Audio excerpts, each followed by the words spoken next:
أسعد الله أوقاتكم بكل الخير والمودة. في قديم الزمان وفي بلاد بعيدة تدعى مملكة النهار، حيث تميزت بكونها مملكة جميلة نابضة بالحياة، انتشرت فيها المدن الزاهية والحدائق والبساتين. كانت مملكة النهار تعتبر مركزا تجاريا عملاقا لتجارة الأقمشة الفاخرة وصناعة الملابس الرائعة، وقد ساعدت زراعة القطن في هذه المملكة على ازدهار تلك الصناعة كثيرا. وقعت مملكة النهار في واد محاط بجبال عالية، وتسري فيها أنهار نقية تتلألأ تحت أشعة الشمس. وفي قلب هذه المملكة الجميلة كان السوق الكبير، حيث يلتقي التجار والحرفيون من مختلف الأرجاء، كل من في السوق على اختلاف أعمالهم وطبائعهم وأعمارهم يعرفون من هي حوراء ابنة التاجر سالم التي كانت في 18 من عمرها. حوراء صاحبة العينين الزرقاوين والشعر الأسود الطويل الذي ينسدل على كتفيها، كانت تحرص على تغطيته بحجاب بسيط منذ أن بلغت سن الرشد. السوق كله يعرف من هي حوراء الذكية والحكيمة التي تجلت حكمتها في سن صغيرة، عاشت مع والدها اللطيف التاجر سالم صاحب أكبر محلات الأقمشة، ومنذ أن توفيت والدتها لم تفارق حوراء والدها أبدا، فتعلمت منه التجارة والبيع والشراء وأدب الحديث وإدارة المعاملات التجارية. تعلمت أيضا الرأفة بالفقير والرحمة بالمسكين، حتى أنها كانت تحل محل والدها في كثير من الأحيان في هذا السوق الكبير. وكما أن حوراء معروفة لدى الجميع بكل الصفات الحميدة، كان كذلك التاجر خلفان معروفا بالنقيض تماما، فقد كان تاجر أقمشة كبير ورث عن أخويه تجارة ومحلات عظيمة، إلا أنه كان معروفا بالطموح غير المحدود والطمع وحب المال. كان خلفان قاسي القلب، لا يهتم إلا بمصالحه ولا يحب الخير للناس أبدا. اعتبر المنافس الأقوى والأشرس للتاجر سالم، وكثيرا ما كانت هناك مشاحنات ومشادات وشجارات بسبب رغبة التاجر خلفان في رفع سعر الأقمشة، بينما كان سالم يصر على البيع بسعر معتدل يضمن حقا للفقراء والمساكين ومحدودي الدخل. هذا الأمر زاد من الحقد والغضب في قلب خلفان، فكان يتعمد التضييق على سالم في الصفقات التجارية الكبيرة ويكيد له يوميا. ولكن مع مرور الوقت ازداد الناس حبا للتاجر سالم وابنته حوراء ومقتا للتاجر خلفان. وفي صباح أحد الأيام وصلت قافلة كبيرة إلى مملكة النهار. كانت هذه القافلة قادمة من بلاد السند تحمل الكثير من الخيرات، وكان على رأس هذه القافلة تاجر كبير وعظيم يدعى هيثم، الذي اعتاد زيارة مملكة النهار مرة واحدة في العام لشراء الأقمشة الرائعة. عندما علم الناس بوصول التاجر هيثم إلى السوق استبشروا بتجارة رابحة وبيع وفير، وعلى الفور بدأ التاجر سالم وابنته حوراء بتجهيز المخازن وحصر البضاعة لإعداد أفخر وأجود الأقمشة، استعدادا لتقديم عرض مميز للتاجر هيثم الذي سيزور السوق غدا. أمضيا وقتا طويلا في المخزن وعادا متأخرين إلى المنزل مرهقين من التعب. وفي صباح اليوم التالي شعر التاجر سالم بإرهاق شديد، لذلك طلبت حوراء من والدها أن يستريح في المنزل، وأعدت له مشروبا دافئا، وتعهدت بأن تتولى بنفسها مهمة لقاء التاجر هيثم. اضطر سالم للبقاء في المنزل، بينما توجهت حوراء إلى السوق في هذا اليوم الهام الذي ينتظره جميع التجار في السوق الكبير. وكذلك فعل جميع التجار، ومن بينهم التاجر خلفان الذي قصد دكانه مرتديا أجمل الملابس مبالغا في إظهار زينته. قرر ألا يضيع تلك الفرصة أبدا، وألا يترك لمنافسه التاجر سالم أي مجال لبيع بضاعته. كان يظن أنه إذا لم يشتري هيثم الأقمشة منه فلن يشتري من أحد آخر أبدا. عندما حضر التاجر هيثم إلى السوق برفقة حراسه وحاشيته، بدأ بتفقد المحلات والبضائع وفحص المعروضات والأسعار. مر على دكان التاجر خلفان الذي بالغ في الترحيب به وأظهر كرما شديدا، بل وأصر على دعوته للطعام معه. في تملق واضح للجميع لم يجد التاجر هيثم مفرا من قبول دعوة خلفان، فجلس معه قليلا. بالطبع لم يتوانى خلفان عن عرض كل البضائع الموجودة في مخازنه، مبالغا في وصف جمالها ودقة صناعتها ونسجها، ثم عرض عليه السعر الذي يريد.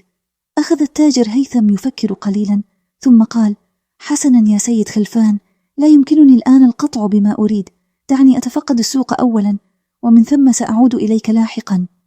خرج التاجر هيثم من دكان خلفان وتوجه إلى محل التاجر سالم، ولكنه فوجئ بفتاة حسناء حوراء تستقبله بكل مودة وهدوء دون مبالغة أو رياء أو تصنع. أكثر ما لفت انتباه هيثم أن حوراء كانت تعرض البضاعة بأمانة وصدق، فتذكر العيوب قبل المميزات وتتحدث بطلاقة وهدوء مع ابتسامة رقيقة لا تفارق وجهها. كان واضحا للجميع أن بضاعة التاجر سالم قد نالت استحسان هيثم الذي استمع بعناية لكل كلمة قالتها حوراء. في النهاية قال لها: بارك الله فيك يا سيدتي، ولكن لا أستطيع الجزم الآن بما أريد، سأكمل جولتي في السوق وأعود لاحقا إن شاء الله. كانت كلمات التاجر هيثم وتقديمه المشيئة دليلا على القبول والاستحسان. انصرف من الدكان ليكمل جولته، وبعد ذلك عادت حوراء إلى والدها وقصت عليه ما حدث. استبشر سالم خيرا وقال لها: إن كان ما تقولينه صحيحا فسيأتي غدا مبعوث من التاجر هيثم ليخبرنا بالبضائع التي يريد، هذا دأبه دائما، وإذا أراد الله فقد استحسن بضائعنا. في العام الماضي أرسل التاجر هيثم مبعوثه في ساعات المساء من نفس اليوم. قال سالم لابنته: لا تقلقي يا ابنتي، غدا سنسمع خبرا سعيدا إن شاء الله. وفي اليوم التالي ذهب التاجر سالم وابنته حوراء إلى السوق كعادتهما، لكن الأوضاع كانت غريبة. الشرطة كانت منتشرة في كل مكان. تعجب سالم وبدأ يسأل عن الأمر، لكنه صدم عندما علم أن مبعوث التاجر هيثم قد قتل مساء الأمس وعثر على جثمانه بجوار باب دكانه. فوجئ سالم وابنته حوراء بتجمع الشرطة من حولهم وإلقاء القبض عليهما. وضعت الأصفاد في أيديهما وسيق إلى مركز الشرطة، حيث كان قائد الشرطة حسان ينتظرهما ومعه التاجر هيثم. بدأ هيثم الحديث قائلا: هذه هي الفتاة التي قابلتها أمس، وقد أمرت جابر رحمه الله أن يذهب إليها مساء. قال حسان كبير الشرطة بصوت جهوري وهو يشير إلى شيء على مكتبه: ما قولك يا حوراء فيما حدث؟ لقد عثر على جثمان الرجل المغدور بجوار الدكان، وسرق كل ما بحوزته، وطعن في قلبه بهذا المقص الأسود الكبير. نظرت حوراء ووالدها إلى الطاولة ليجدا المقص الأسود الذي يستعملانه في الدكان.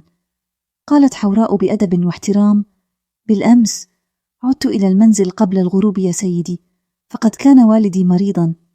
قال حسان كبير الشرطة: نعم، نعلم أن والدك لم يكن في السوق أمس، لكن هذا المقص لك، أليس كذلك؟ قال التاجر سالم: نعم يا سيدي، هذا المقص لنا، لكن ما الذي يدفع ابنتي لارتكاب هذا الجرم؟ إن كنت تلمح إلى ذلك فأنت بالتأكيد تستهزئ بنا.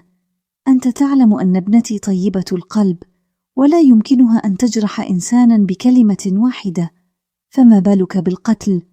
رد حسان بغضب: ربما طمعت في الأموال التي كان يحملها المبعوث، لقد سرق كل ما كان بحوزته. والتاجر هيثم يؤكد أن جابر القتيل ذهب إلى دكانك فقط بالأمس. هنا قال التاجر هيثم: يا سيد حسان، أرجو أن تعلم جيدا أنني لا ألقي الاتهامات هنا، ولكني أود توضيح أن تلك الفتاة كانت في غاية التهذيب والاحترام، ولا أظنها قد ترتكب مثل هذا الفعل أبدا. رد حسان كبير الشرطة: هذا ليس دليلا يا سيدي، لدينا هذا المقص سلاح الجريمة، وأنا واثق أنه إذا تم تفتيش منزل التاجر سالم فسنجد الأموال المسروقة هناك، لذا أرسلت بعض الجنود لتفتيش المنزل. قالت حوراء بدهشة: وهل أنا بذلك الغباء لأرتكب الجريمة باستخدام الأداة التي أعمل بها يوميا أمام الناس؟ وهل أنا حمقاء حتى أحتفظ بالمسروقات في المنزل؟ في تلك اللحظة دخل أحد الجنود إلى المخفر يحمل صندوقا كبيرا بين يديه، وقال: يا سيدي، هذا هو الصندوق. قالت حوراء: هذا صندوق ملابسي وأغراضي، ما الذي جلبه إلى هنا؟ رد الجندي: لقد عثرنا في هذا الصندوق على كيس نقود يحمل نفس المواصفات التي أبلغ عنها التاجر هيثم، لذا أحضرناه. قال حسان كبير الشرطة: وهذا دليل آخر، افتح الصندوق يا بني ليتعرف التاجر على كيس النقود. قاطعته حوراء بغضب: ما هذا الأمر السخيف؟ إن كنت فعلت ما تقول فهل كنت سأضع النقود في نفس الكيس وأخفيه بين أغراضي؟ هذه الجريمة مدبرة، وهذا واضح جدا. لكن الجندي لم يعبأ بكلامها، وفتح الصندوق ليخرج كيس النقود الأخضر ويسلمه إلى قائد الشرطة الذي برقت عيناه، وقال: تماما كما أبلغ التاجر هيثم، كان المقتول جابر يحمل كيسا أخضر يحتوي على 100 قطعة ذهبية، وها هو الكيس والنقود بحوزة الفتاة. ثم قال بصوت صارم: يا أمجد، ضع الأصفاد في يديها. رد أحد الجنود الواقفين: الأصفاد في يديها بالفعل يا والدي، منذ لحظة القبض عليها. ظهر الارتباك على وجه حسان، فصاح بغضب: لا تراجعني يا أمجد، عليك أن تزج بتلك الفتاة في السجن فورا حتى ننظر في موعد المحاكمة. كما أخبرتك مرارا وتكرارا، لا تنادني بوالدي هنا في العمل، أنت هنا شرطي تحت أمري. هيا خذ تلك المجرمة إلى الحبس حتى ننظر في موعد المحاكمة. كسى اللون الأحمر وجنتي هذا الشاب، وقال وهو يتقدم ناحية حوراء: أمرك يا سيدي. قال التاجر سالم وقد شعر بخوف شديد على ابنته: هذا ظلم جلي يا حسان، أنت تعلم أن ابنتي لا يمكنها أن تقترف مثل هذا العمل. قال حسان: كل القرائن والأدلة تقول عكس ما تقول أيها التاجر. طيب يا حراس، فكوا قيود التاجر، فلا ذنب له في جريمة قد قامت بها ابنته. تبسمت حوراء ساخرة وهي تستجيب إلى توجيه حسان، وقالت لوالدها: لا تقلق يا والدي، لدي ثقة بالله العادل، سوف يتم تبرئة ساحتي بكل تأكيد في المحكمة وأمام القاضي النبيل. تم الزج بحوراء في حبس ضيق، وانصرف والدها قاصدا القاضي يحاول أن يشرح له ما حدث. وعندما استمع القاضي إلى كلام التاجر سالم شعر بالصدمة، فهو يعرف حوراء ولا يمكنها أن تفعل مثل تلك الجريمة. بعد تفكير عميق قال القاضي: هناك مكيدة ولا شك في ذلك، ولكن نحن رجال القضاء مقيدون إلى دلائل وبراهين وقرائن. أنا وأنت والجميع يمكننا أن نقسم ونشهد أن حوراء بريئة، ولكن إثبات ذلك أمر آخر. الحق والقانون والدلائل هنا قوية، سلاح الجريمة ونقود الرجل المسروقة، وعلى الرغم من عدم وجود دافع يدفعها لتلك الجريمة وشهادة والدها لا يمكن أن تخدم القضية. أرى يا صديقي التاجر أن موقف ابنتنا حوراء صعب للغاية، والحل الوحيد أن يتم القبض على القاتل الحقيقي وأن يتم تسليمه للعدالة. شعر التاجر سالم بالعجز والقهر والألم الشديد لعجزه عن فعل ما يساعد به ابنته الوحيدة، ولكنه لم ييأس، وذهب إلى المستشار والوزير في المملكة يسأل ويستفسر ويؤكد أن ابنته بريئة، والجميع يصدق روايته وأقسم ببراءة حوراء. ولكن القانون هو القانون، والعدالة عمياء لا تعمل وفق الأهواء. في السجن جلست حوراء تفكر وتعتصر عقلها، تبحث عن أي تفسير يبرر عثور الشرطة على كيس النقود والمقص الخاص بها في مكان الجريمة. فكرت كثيرا ووضعت العديد من الفرضيات والتحليلات، ولكنها لم تعثر على تحليل واحد منطقي. لو كانت هي نفسها في موضع الشرطة ما فكرت للحظة واحدة إلا في إلقاء الاتهام على نفسها. بينما كانت حوراء على تلك الحالة تفكر في محاولة للوصول إلى الحقيقة، سمعت صوت طرقات من وراء باب السجن. توجهت إلى الباب وسألت بهدوء: من هناك؟ أجابها صوت هادئ: أنا أمجد، ابن حسان كبير الشرطة، أنا من وضعتك في السجن، هل تذكرينني؟ أجابت حوراء: بالطبع أذكرك، لا يزج بالإنسان كل يوم في هذا الحبس، هل هناك من خبر جديد؟ قال أمجد: لا يوجد جديد سوى أنني أردت إخبارك بأمر ما إن كان يساعدك.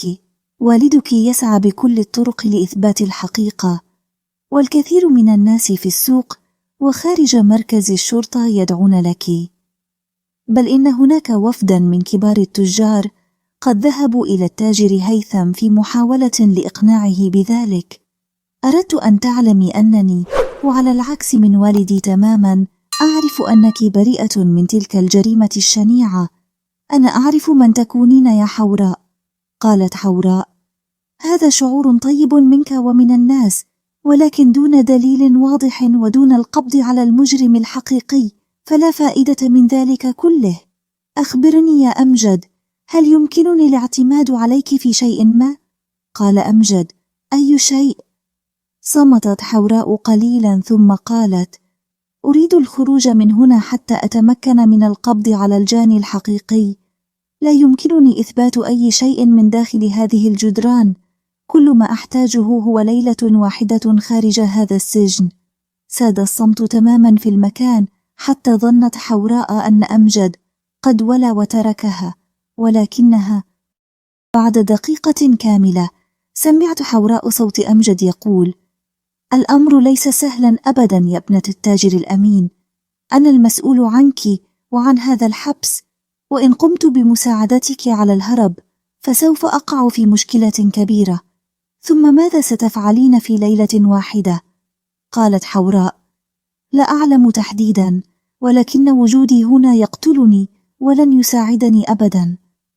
فكر أمجد قليلا ثم قال: حسنا، سوف أساعدك، ولكن فقط إذا قدمت لي كلمة شرف أنك ستعودين ولن تتسببي في مشكلة أكون أنا ضحيتها. تبسمت حوراء وقد أدركت أن الله لن يتخلى عنها، وأنه قد أرسل لها هذا الشرطي الساذج. وبسهولة شديدة تم الاتفاق على أن تخرج حوراء من السجن ليلا وتعود بعد الفجر.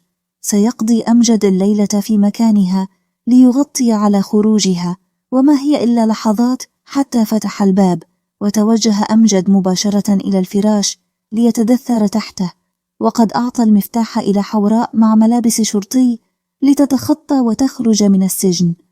خرجت حوراء بهذه الملابس تحت جناح الظلام بهدوء وسرعة، وهي لا تعرف كيف ستتصرف أو من أين ستبدأ البحث عن القاتل الحقيقي، لكنها وقد ارتدت ملابس الشرطي هداها تفكيرها إلى الذهاب للسوق ليلا، وتحديدا إلى دكان والدها مسرح الجريمة. ما هي إلا دقائق حتى كانت هناك أمام الدكان، في ذلك الموضع على أول الطريق الجانبي بجوار الباب الذي عثر فيه على جثمان الرجل. بدأت تحوم في المكان وتفكر: إن كان الرجل قد مات بسبب طعنة في قلبه من المقص فهذا يعني أنه كان يواجه القاتل، وإن كان هذا هو المكان الذي مات فيه حقا فهذا يعني أن القاتل قوي البنية وكان يقف داخل الدكان مباشرة. بدأت تفكر بعمق وعيناها تدرس كل ما في المكان، ثم قالت في نفسها: وجدتها، القاتل كان داخل الدكان والباب كان مفتوحا، وعندما جاء المندوب ظن أن القاتل هو صاحب الدكان، وبالتالي توجه القاتل نحوه وقتله بأقرب أداة حادة أمامه، ثم دفعه إلى الخارج وأغلق الدكان من خلفه وسرقه. أخذت حوراء تفكر بشكل مختلف، وقالت في نفسها: إذا كان القاتل داخل الدكان وقت الجريمة فكيف دخل؟ لا يمكن أن يكون لديه مفتاح، يوجد مفتاحان فقط، أحدهما لا يفارق رقبتي والآخر حول رقبة والدي، والباب لا يفتح إلا بالمفتاح أو من الداخل فقط. تحسست رقبتها وتأكدت من وجود المفتاح، ثم خطرت لها فكرة عجيبة وغريبة. قررت أن تختبر تلك الفكرة، فراحت تدور حول المكان حتى رأت نافذة منخفضة تطل على المخزن داخل الدكان. هنا ارتسمت في ذهن حوراء الحقيقة كاملة. تبسمت وقد أدركت بالفعل ما حدث، وبدأت تفكر في الخطوة التالية. لم يكن كافيا أن تعرف أو تتصور ما حدث، كانت تحتاج إلى دليل مادي واضح.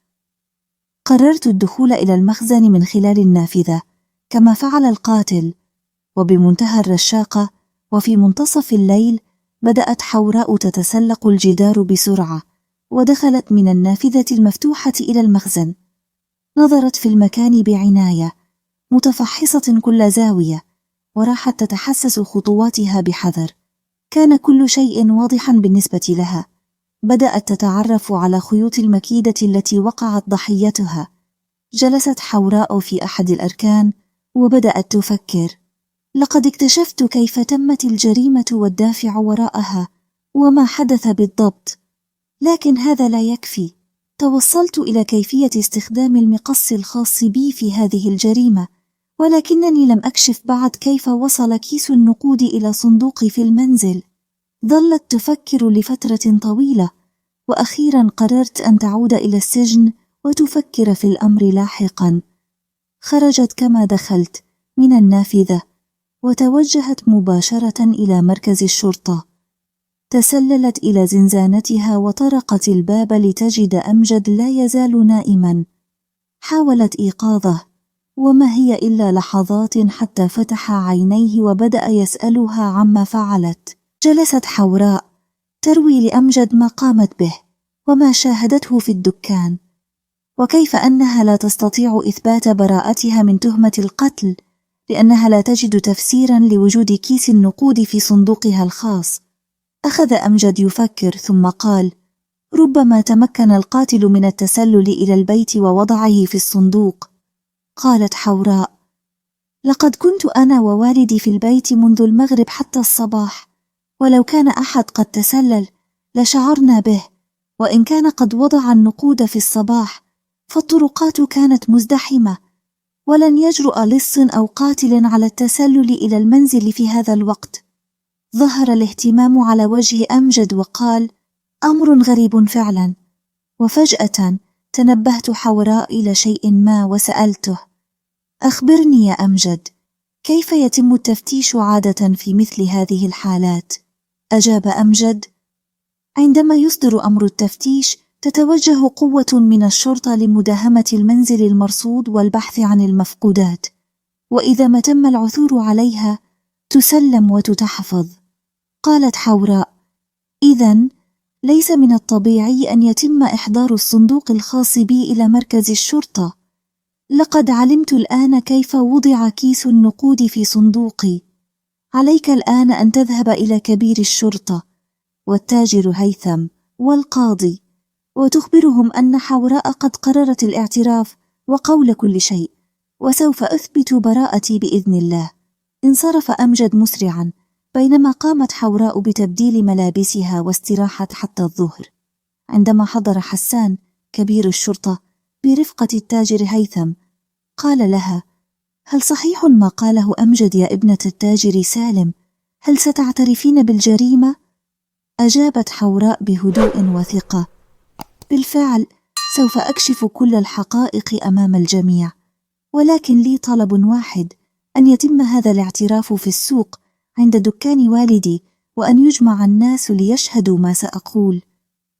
ظهرت علامات الدهشة على وجه كبير الشرطة، لكنه استحسن الفكرة. فبهذا الشكل سوف يعتبر الناس عندما تعترف حوراء بجريمتها أمام الجميع، وهذا ما سوف يساعد على حل السلام والأمان في السوق الكبير. تمت الموافقة على أن تدلي حوراء بتصريحها واعترافها أمام العامة في السوق قبل المغرب بعد ساعات من الآن.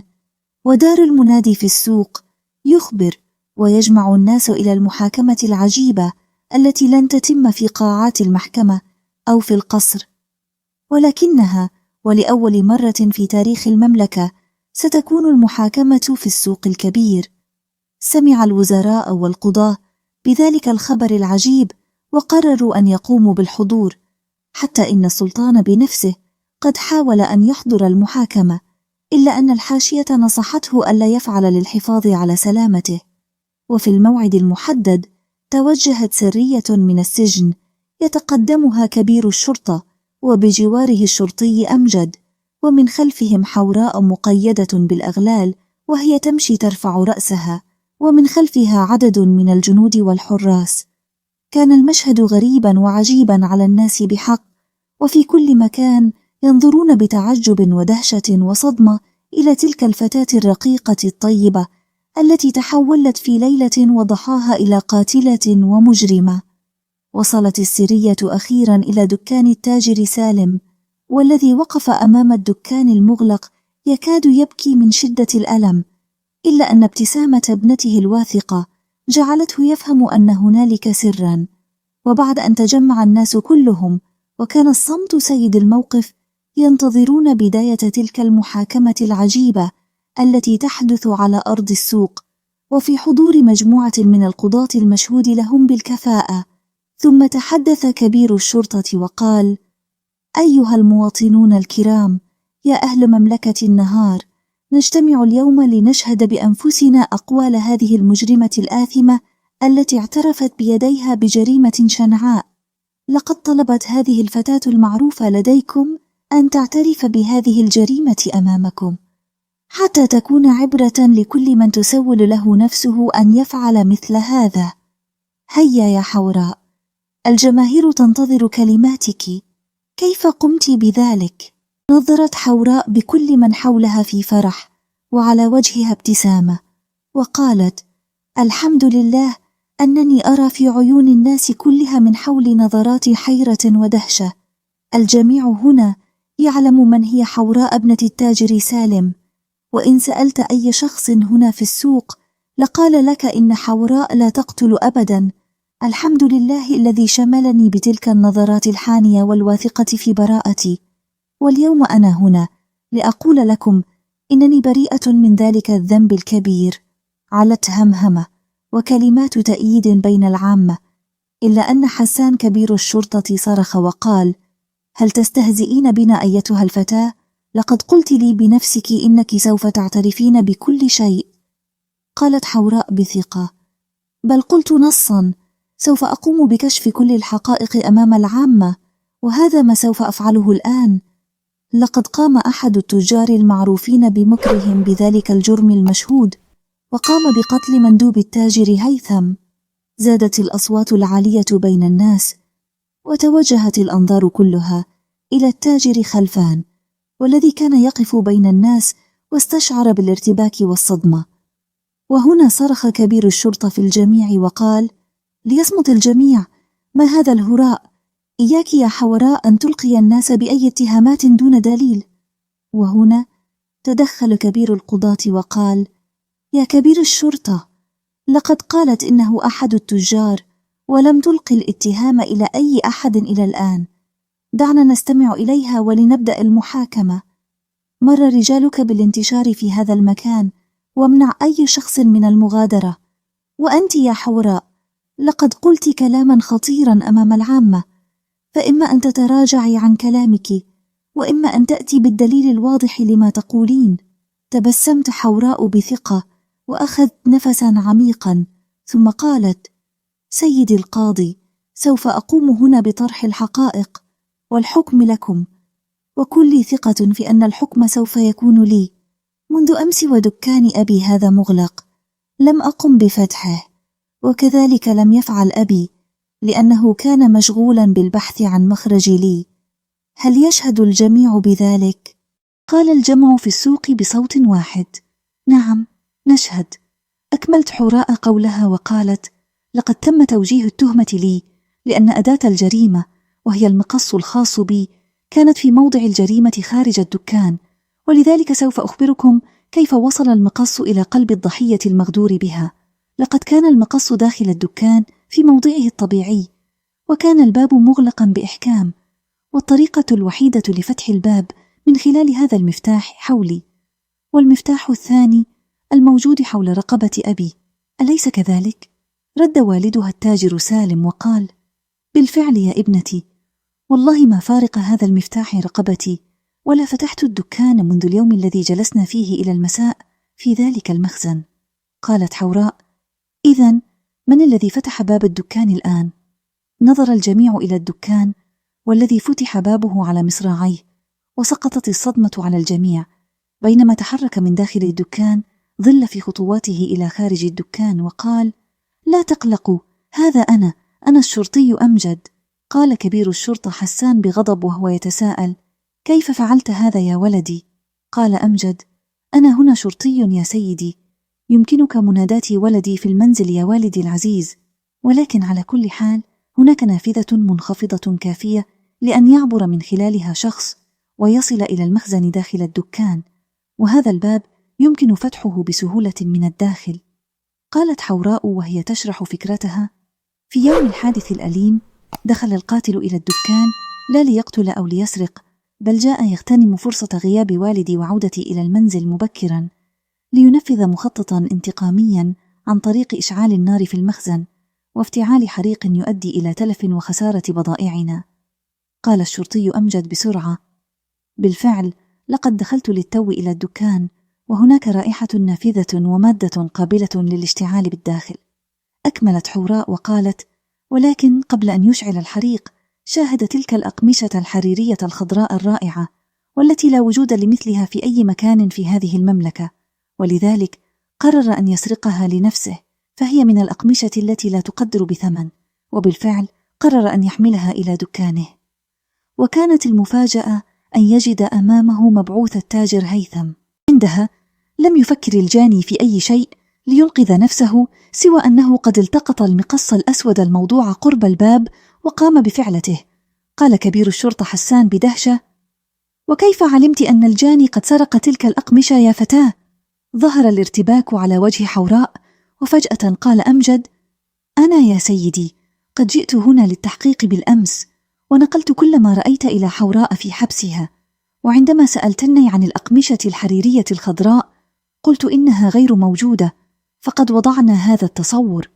قال القاضي بسرعة: إذا كان كلامك صحيحا فالدليل الوحيد على صدق كلامكم هو العثور على من دخل إلى المخزن لإشعال النار فيه وقام بسرقة تلك الأقمشة. قالت حوراء: تلك الأقمشة موجودة في دكان التاجر خلفان الآن، ويمكنكم التفتيش عنها وسوف تجدونها بكل تأكيد. تحركت مجموعة من الشرطة نحو التاجر خلفان، والذي وقف مذهولا مما يحدث، بينما تحرك 2 من الشرطة إلى الدكان الخاص به يبحثون عن تلك الأقمشة الحريرية الخضراء، وما هي إلا دقائق حتى خرجوا وقد حملوها ووضعوها تحت أقدام القاضي. توجه القاضي إلى التاجر هيثم وسأله: أنت يا سيدي قد قمت بزيارة محلات الأقمشة قبل يومين، في أي دكان كانت هذه الأقمشة الخضراء؟ قال التاجر هيثم: هذه الأقمشة الرائعة والفريدة لم أجدها إلا في دكان التاجر سالم، وقد عرضتها ابنته علي بنفسها. صرخ التاجر خلفان وقال: هذا افتراء وكذب، تلك الأقمشة لي، وأنا لم أخرجها إلى التاجر هيثم لأنها عزيزة إلى قلبي ولا أرغب في التفريط بها، هذه مكيدة خبيثة، ثم إن كل هذا ظن وافتراء. رائحة الكحول في المخزن والعثور على تلك الأقمشة عندي لا يعتبر دليلا على أنني القاتل، بل هي مجرد قرائن، والدليل الحقيقي هو أنه قد تم العثور على نقود القتيل في صندوق هذه الفتاة. قالت حوراء بعد أن نظرت إلى خلفان بثقة: وكيف علمت يا سيد خلفان أن المادة الحارقة النافذة داخل المخزن هي الكحول دون سواها؟ لم يذكر الشرطي أمجد سوى أنها مادة نافذة الرائحة وقابلة للاشتعال. كيف علمت أنها كحول دون سواها من المواد؟